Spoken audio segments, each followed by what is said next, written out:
शक्तीचा आप्पा, ते कपाटातून तुम्ही शक्तीचा फोटो आणा बघू. फोटो? फोटो कशाला?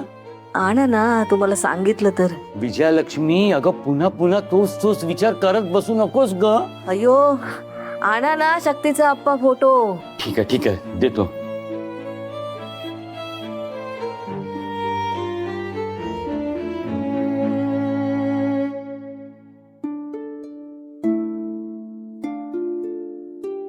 विजयालक्ष्मी, काल तुला शक्तीने सांगितलं ना की मी तुम्हाला सोडून जाणार नाहीये म्हणून.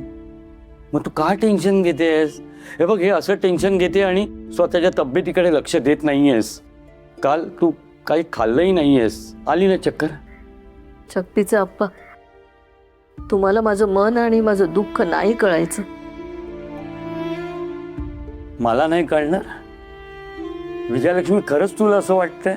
अगं, मी सुद्धा शक्तीला बापाची माया दिली आहे ग.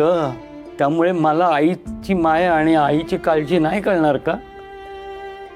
हे बघ विजयालक्ष्मी, तुला जसा धक्का बसलाय ना तसा धक्का मलाही बसलाय. पण या शक्तीवर विश्वास ठेव. शक्ती आपल्याला सोडून दूर जाणार नाही. अम्मा, अम्मा, अगं तू ठीक आहेस ना? काय होतंय तुला? अम्मा, अहो तुम्हाला चक्कर कशी का आली? कालपासून अम्मा जेवली असेल तर ना. अम्मा, अगं असं काय करतेस ग? आणि अगं हे काय, तुझं अंग गरम आहे? अम्मा चल चल उठ, आपण डॉक्टरकडे जाऊयात. चल उठ बघू.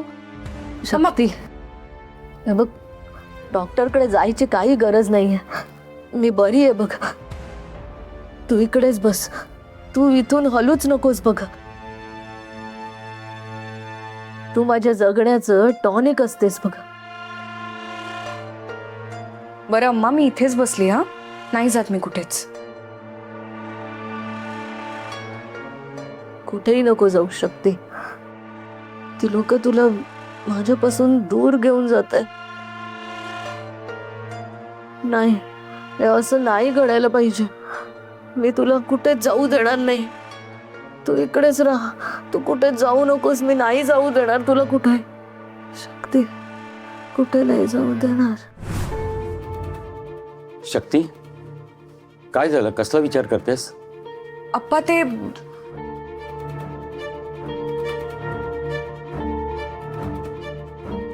नाही नाही, काही नाही अप्पा. शिवा, काय झालंय? काय घडलंय का? हे बघ, काय झालं असेल तर आमच्यापासून लपवू नको. रोज नवनवे धक्के झेलायची आमच्यात ताकद राहिली नाहीये आता. प्लीज सांग काहीतरी. शक्ती, अप्पा, आम्ही निखारगेंच्या बंगल्यावर गेलो होतो. प्रिन्स सरांच्या कानावर काही गोष्टी घालायच्या होत्या.